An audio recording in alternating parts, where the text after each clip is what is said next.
In times of universal deceit, truth is the only rebellion left. Hi, everybody. I'm Dr. Everett Piper, and this is The Rebellion. Today's show, the topic is going to be how to fix America's schools. Very simple. Very simple.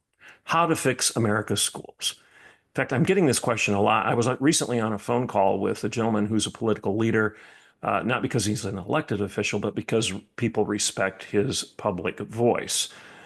He hasn't given me permission to mention him by name. I don't think he'd care, but he's been involved with OCPA here in, OCPAC here in Oklahoma.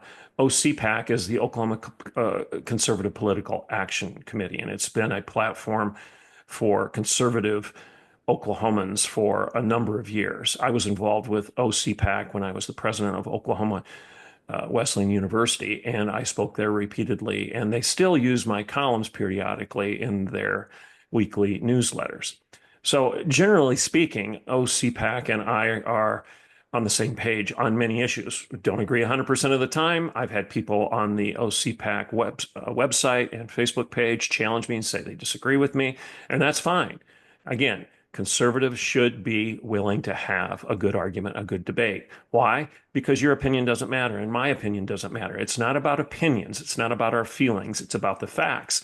And a good debate, a good argument, hopefully will expose the lies and will lean into the truth. I trust the truth to win. That's why I'm not afraid of allowing people to choose schools that may disagree with me or my faith. If you want to go to a Mormon school, fine, send your kids to a Mormon school. If you want to send your kids to a Muslim school, fine, send your kids to a Muslim school or a Jewish school. As long as those schools aren't teaching subversion, aren't teaching the overthrow of the United States of America, as long as those schools are teaching within the boundaries of our constitutional freedoms and honoring that, then if you want to exercise your choice of school and have your money, your tax dollars, follow your student and your choice into a school in your community that does a better job than the public schools. If it's a school that's different than my faith and my Christianity, that's okay. That's okay. I don't agree with a lot of Catholic doctrine. I'm not Catholic. I'm Protestant. I'm evangelical. I don't agree with some of the Catholic doctrine. But I'm not going to stop people from sending their kids to St. Isidore's because I don't agree with St. Isidore's doctrine. Let the parents make that choice within the charter school movement of the state of Oklahoma, and let them go. And if you want to have a debate on some of the points of Catholic doctrine between the Protestant and the Reformation movement, as opposed to traditional Catholicism, then so be it. We'll have the debate. I'm not afraid of that, nor should you be afraid of that as a conservative. And again, I've covered before this false idea that some conservatives are parroting right now of the separation of church and state, and that the wall of separation keeps the church out of the government, out of the public square, out of public programs. That's not what Jefferson intended, and it's not very difficult to figure that out if you just go back and read what he wrote and listen to what he said, as well as all the subsequent leaders thereafter, and even those that preceded him. There's a lot of historical evidence to corroborate what I'm saying. You may disagree. We can have a debate. I think you're wrong. That's okay. That's what these platforms are for. Truth will win at the end of the day, as long as we have an open mind and just don't double down on dumb. So this should be the philosophy that we have of education. It used to be the philosophy we had in most of our public schools, our private schools, as well as parochial or otherwise, and likewise at our colleges and universities. There's a reason I've said this before on this show. There's a reason that so many of our universities from Europe and here in the United States had the words of Jesus Christ emblazoned across the entry to their library. You shall know the truth, and the truth shall set you free. Why? Because the historical liberal arts philosophy of education, an education in liberty, an education in freedom, an education to produce and foster a free society, a free man, a free woman, a free culture, a free church, a free people. An education in liberty was a liberal arts education, and that education was grounded in what I'm saying right now. Pursue the truth. Pursue the truth because it's there. Trust the truth to win in the market square of ideas, and I do. So we're going to talk about how to fix education today. That's going to be the topic. And I really think it's very simple. This isn't rocket science. It's so simple. And I'm going to give you 4 or 5 or maybe 6 key points and how we can fix education. It's not going to cost a fortune. It doesn't cost a lot of money. We don't have to wring our hands over it. It is so simple to fix education. It's easy. That's today's show. Before I get into it, however, remember that our sponsor is Equipping the Persecuted. EquippingThePersecuted.org. This is an organization that reaches out to serve the persecuted Christians in Nigeria. They provide orphanages. They provide schools. They provide medical supplies. They provide food. They do all of this for our brothers and sisters in Christ who are being persecuted for their faith. No other reason. They're Christians. They've dared to express their Christianity in the public square of Nigeria, and they're being persecuted for doing so. That's it. We need to reach out and help people that are suffering such persecution, such bigotry, such bias. And it's really aggressive. It's not just being canceled or silenced, they're being killed. Equipping the Persecuted is doing something about it. They also go into these villages before the persecution happens, and they teach these people how to secure their communities more effectively, how to stop the persecution, the butchery, how to stop it before it happens. If you want to do something about this, rather than just read these stories and shake your head and then do nothing, go to equippingthepersecuted.org and make a tax-deductible gift today. That's equippingthepersecuted.org. Back to the show. How to fix America's schools. It's timely. It's always timely. I mean, we could talk about this as the topic of the week for the next umpteen weeks, and we've been talking about it for the past umpteen years. Why? Because our educational system is broken. We know it. Everybody knows it. The test scores are deplorable. Kids can't read. They can't write. They can't do standard mathematics and calculations, and they don't understand anything about American civics any longer. If you want to argue with me, I think you're going to lose the argument, because all you have to do is go to the test scores.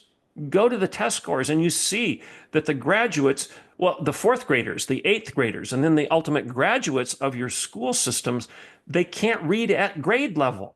They're not proficient at grade level in reading, in writing, in arithmetic, in basic science. And they don't even know who the first president of the United States was. They'll tell you Abraham Lincoln or George W. Bush if you have these man-on-the-street interviews. And you know I'm not making this up. You've seen it over and over again.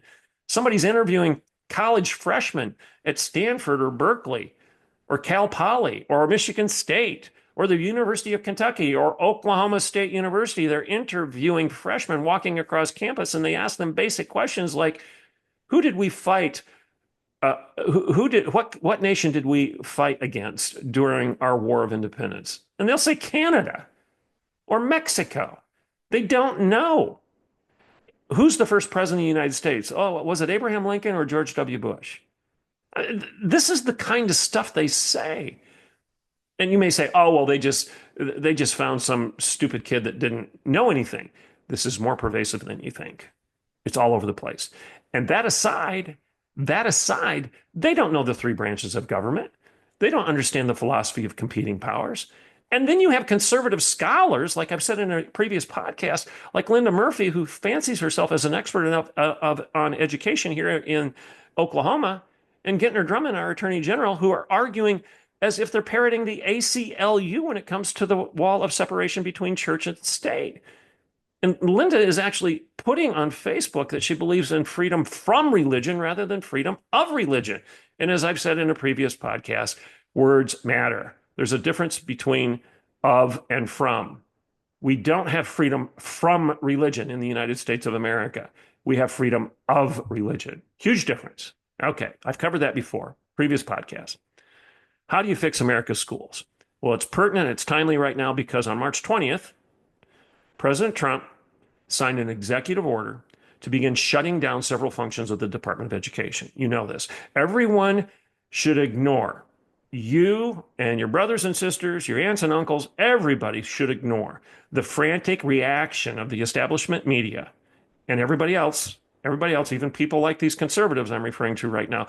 They're going frantic about Trump shutting down several functions of the the Department of Education. Defunding our nation's educational bureaucracy, I'm going to argue in the next few minutes, is one of the best decisions the Trump administration has made. It's one of the best things they've done. And here's why. First, okay, I said I was going to give you several points on how to fix education. Number one, education needs to be returned to local communities and ultimately to parents. This should not be controversial. The government does not own your children. They are your children, and you should be able to educate them the way you want. The government should not be able to take your kids away from you and indoctrinate them in a school system that teaches values that are antithetical to your own. Should not be able to do that. The government should also not be able to force you to send your kids to a school that can't teach your kids how to read, write, multiply, and divide. It should not be able to do that. So education needs to be returned, number one, to local communities and ultimately to parents. The state and federal governments have repeatedly proven that they are the problem and that they're not the solution. Just look at the results of their meddling over the last 50 years and more. How many man on the street interviews, as I've already just said, have you watched where today's high school graduates don't even know what America's three branches of government are or who runs the executive branch? Ask them who runs the executive branch of the United States and they'll tell you the Supreme Court or something stupid like that. How many times have we watched in stunned silence when a college freshman can't even tell you who the first president of the United States was? Or like I said, who we fought in the War of Independence. They don't know. Or why we fought World War I or World War II, or what the difference is. What about the Vietnam War? What was that about? Okay, what about Operation Desert Storm? Do you understand what it's all about? Can you tell me the difference between Sharia law and constitutional law relative to the United States of America? What's the worldview behind each? Does Sharia law violate some of the laws that are endowed to us by our Creator and therefore are protected within our Congress and our courts and should be protected by our White House? Can anybody answer these questions? The bottom line is the graduates from your local schools can't, by and large. Now, you may find an exception of some very bright kid who can challenge me on all of this and engage in an actual conversation on the facts with regard to all of these issues and more that I'm bringing up. I'm not disputing that, but anecdotes don't lend themselves to a complete and robust critique of anything, let alone our public schools. By and large, our public schools are failing, and we know it because the test scores prove it. Kids are not reading at grade level. They're not doing math at grade level. They can't write at grade level. Their basic logic skills are compromised because they aren't taught the elementary principles of Socratic logic any longer. They don't understand the classics. The classics, in fact, are disparaged in your public schools because the majority of the classics are written by dead white European males, and they're evil by definition because they're dead, they're white, and they're male. So we just discard Shakespeare. We discard Montesquieu. We discard Hobbes and Hume and Locke. We discard Socrates and Plato and Aristotle. We just don't attend to them any longer because, well, they were obviously wrong because of the color of their skin and their origin, Europe. List goes on and on and on. Number two. So to repeat number one, though, before I get to number two, education needs to be returned to local communities and ultimately parents because of everything I just said. You should not have to suffer the dysfunction of all of this crap that's taking place in your public schools. You should not have to suffer that. If you don't want your kids to go to a school like that, then you should have the authority in your local community and you as parent to do something about it. So return education to local communities and ultimately to parents. Get it out of the hands of the state and especially the federal government. Okay? Second, we need to stop imposing endless government mandated data collection on our teachers and release them to spend their time teaching our children the basics of reading, writing, and arithmetic and American civics. Positive on American civics, not negative. So stop all this. We're forcing teachers to collect data ad nauseum, and they don't have time to teach. Even the good teachers that are trying to do something about this mess that I've just described can't do it because they don't have time. We're forcing more and more data collection on them because we want to have centralized data so we can have a planned economy or whatever reason that they're describing. We need to stop it. We need to stop it. So we need to stop imposing endless government mandated data collection on our teachers and release them to spend their time teaching our children the basics of reading, writing, and arithmetic and American civics. All the school to work and all the no child left behind and all the race to the top talk from elitists who pretend they have our children's best interest in mind is little more than a look over their strategy of smug Orwellian bureaucrats who have hamstrung our good teachers and destroyed our public schools to the point where well over half of our nation's students can't read or do basic calculations at grade level. Everything I just said is true. It's not hyperbole. It's not an exaggeration. Okay? We need to stop forcing the good teachers we have left to spend their time in data collection rather than teaching your kids how to read and write and count. Anything we can do to get the government out to stop wasting endless amounts of time and money forcing schools to collect more data to facilitate the Chamber of Commerce's planned economy is good for education. Anything we can do to stop it and focus on the basics rather than what the Chamber of Commerce wants to see and is lobbying for so you can attract Amazon or Google or whatever company to enter into your community so that you can have better jobs and you can be compliant with the corporate worldview, corporate's desires for what they want to do in your local economy. I'm not saying that building your economy is bad. I'm a conservative. I believe in free enterprise, big time. But what I am saying is that we need to stop facilitating and kowtowing to your state chamber of commerce's pleas that you get all of your education directed to what Amazon wants rather than what mom and dad want. We need to just let teachers teach. Let them instruct our children how to add, subtract, multiply, and divide, and maybe read at grade level. In other words, let the trained professionals in your schools, trained professionals called teachers, let them focus on ensuring that your kids know how to read well, write well, and count well. That's it. Let the teachers who have a degree in education, they went to Oklahoma State's School of Education or OU School of Education, or in my case, Michigan State's College of Education. They went to these schools. These colleges exist. These programs exist because supposedly, they're teaching future teachers how to do it. They're teaching them the principles of good education. And then we hire these teachers because they've got an education, a degree, a diploma in how to do their job. And then we've got bureaucrats from Oklahoma City or whatever state capital may be pertinent to you, or even Washington, D.C. We've got bureaucrats telling these trained professionals how to do their job, second guessing them and telling them they need to spend all their time collecting data rather than teaching Joey or Susie how to read at grade level, write at grade level, count at grade level, and who the first president of the United States is.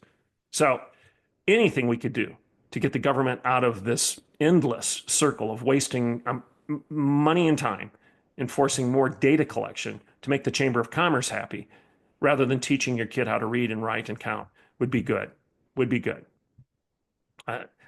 Third, in addition to the 3 R's, if you will, and civics, our schools need to teach the good, the true, and the beautiful. Okay? Teach the difference between virtue and vice. This is why American education was founded in the first place. And we've lost sight of this historical fact. Teach the good, the true, the beautiful. The good, the objective good, the objectively true, and the objective beautiful. Teach virtue over vice, in other words. And I am arguing that this is why American education was founded in the first place. And if you do not believe me, and again, I'm sorry, I do have a couple of their degrees in this stuff. I do understand the history and philosophy of American education. You can argue with me, you can debate with me, but I'm not a Johnny-come-lately to this particular discussion. Okay? In addition to making my career in higher education, I have degrees in pedagogy, teaching, andragogy, teaching adults, and American history and philosophy, as well as human development theory. So I feel like I at least have earned a right to be at the table to debate these things. So again, number 3, in addition to teaching the 3 R's, which I think is the first and foremost issue for schools, get back to teaching the basics. Stop being overloaded with the distractions, the social engineering, the data collection. all of this wasted time. Just teach the three R's and a little bit of civics. And then, yes, maybe add to that the good, the true, and the beautiful. Teach the difference between virtue and vice. That's why American education was founded in the first place. And if you don't believe me, go read Harvard's, Dartmouth's, Princeton, Yale's, and even your state university, University of Michigan, where I'm from, was founded as a religious, a Christian institution. It's explicit in their charter that they were honoring Christianity as the premise and the foundation for their educational paradigm and philosophy. And that's true for a lot of the state schools across the country. So you go read these founding charters, and you'll be stunned to find out that there are words in those charters like wisdom, morality, religion, citizenship, and even salvation. Words like Jesus and Christianity will jump off the page and shock you when you read these original charters of the American educational system at its birth and its cradle. Okay. Some might say, okay, well, you're focusing on Harvard, Dartmouth, Princeton, and Yale. These are private schools. So a naysayer might shout at my point right now, well, you're focusing on private schools. Focus on public. Well, I told you, if you go back and look at the public schools that were chartered, they're grounded in a biblical Judeo-Christian worldview too. You see it repetitively all over the place in their charters. Go to the original mission statements of your local state schools, public colleges, and universities, like I just said. Check out their corresponding required curriculum at that time. And what you're going to immediately see is that our entire educational system was created to educate a citizenry. Listen to me on this. Our entire educational system here in the United States of America was created to educate a citizenry of morally upright people who knew the difference between right and wrong, in addition to knowing how to read, write, add, subtract. That's it. That's why Harvard, Dartmouth, Princeton, and Yale were created. That's why the University of Michigan, Michigan State University, Oklahoma State University, land-grant universities across the country. That's one of the reasons they were created, to create a citizenry of morally upright people who knew the difference between right and wrong, knew the difference between the good and the bad, the true and the false, and the beautiful and the ugly. They knew the difference between virtue and vice. And they also could contribute to the leadership and the economy of their communities because they knew how to add, subtract, read, and write. They knew the difference between a male and a female. It's not complicated, folks. Fourth, our public schools should not pigeonhole kids. I think this is really critical because this move to collect more and more centralized data, by and large, now they'll argue and say it's not true, but it is true. The move to collect all this data is to push and funnel your kids in a given path, in a given direction, based on the data that is collected. Now, why is that bad? Because the ultimate goal there is to pigeonhole those kids into a given career track or into a given intellectual preparation. And I'm arguing that is not good education. Give students a chance to excel beyond their social class, beyond the caste system. Don't pigeonhole them into a given category of society because of this data that you're collecting. My land, if you had used collective data to pigeonhole me when I was a junior high or high school kid, you would have at best labeled me as one of Huxley's Brave New World, Huxley's deltas and epsilons. Go back and read that. The caste system, the various different categories of society in Huxley's Brave New World are alpha, betas, deltas, epsilons, etc. And the deltas and the epsilons were those that were pigeonholed, funneled into a given function in society, and they couldn't break out of it. They were the factory workers, they were the janitors, they were the housemaids, et cetera, et cetera. And I'm not saying people that do that are bad. I'm just saying I didn't want to do that, even though my social class would have presumed that that indeed was probably what I was going to do. As I told you before, my mother and father didn't have high school diplomas. My mom did some odd jobs, and she was kind of a stay-at-home mom who did stuff like nurse's aide or other things like that periodically. And my dad was a truck driver. They're bright people, and that's what they wanted to do. But they shouldn't be forced to do that because of a perpetuating social class.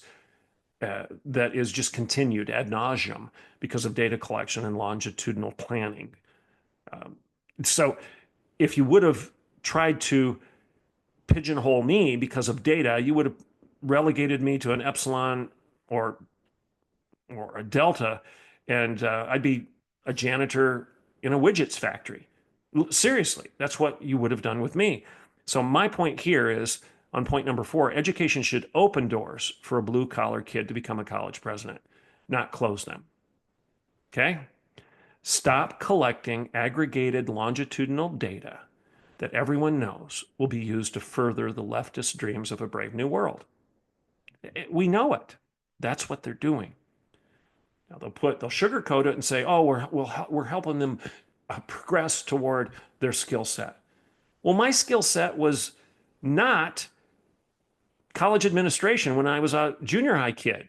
And if you would have used data collection to funnel me toward what it was that my test scores demonstrated, which were deplorable because I was getting a crappy education and I wasn't exposed to any new ideas, new opportunities, new ways of thinking, if you would have pigeonholed me and fast-tracked me toward that ultimate end, I wouldn't have become a college president. Nor will your kid become one if you allow these bureaucrats to collect data to push him and confine him in a given direction. Education. Education should help a blue-collar kid become a college president, not stop him. So if you want to improve your local schools, it's very easy. I've given you 4 points on how to do it. And basically, in summary of those 4 points, release your teachers to teach, stop burdening them with all of this bureaucratic data collection, which has one intent, and that is to pigeonhole your kids. And then teach your kids, let these teachers teach your kids how to read at grade level, how to write at grade level, how to count at grade level, and how to understand the difference between evil and good, ugly and beautiful, lies and truth. Oh, and maybe add to it a little bit on American civics so they know who the first president of the United States was and why we have 3 branches of government and who the leader of the executive branch is. Maybe do that. Maybe we'd all be satisfied if we were getting that out of our public schools and nothing else. Nothing else.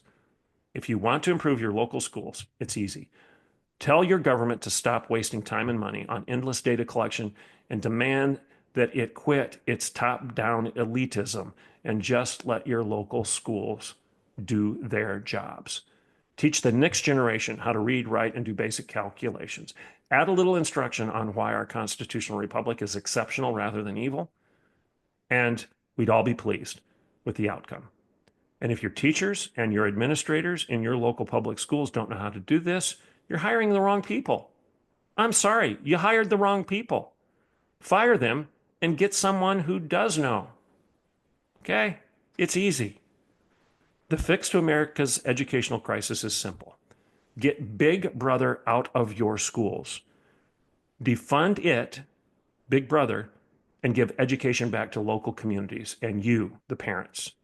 Stop wasting time and money on endless data collection and get rid of all the social engineering nonsense that's implicit in the alphabet soup of DEI, SEL, CRT, BLM, SJW, LGBTQIA, all of this identity political nonsense that that basically encourages your students to be lifelong navel gazers, narcissistic, rather than competent, morally upright citizens that understand the difference between right and wrong and know how to add and subtract, multiply and divide, do basic calculations, how to read and how to write, and the difference between right and wrong, good and evil. If our next generation excelled in doing this and nothing else, wouldn't you be happy? This and nothing else. Wouldn't you be happy? You should. I'm Dr. Everett Piper, and this is The Rebellion.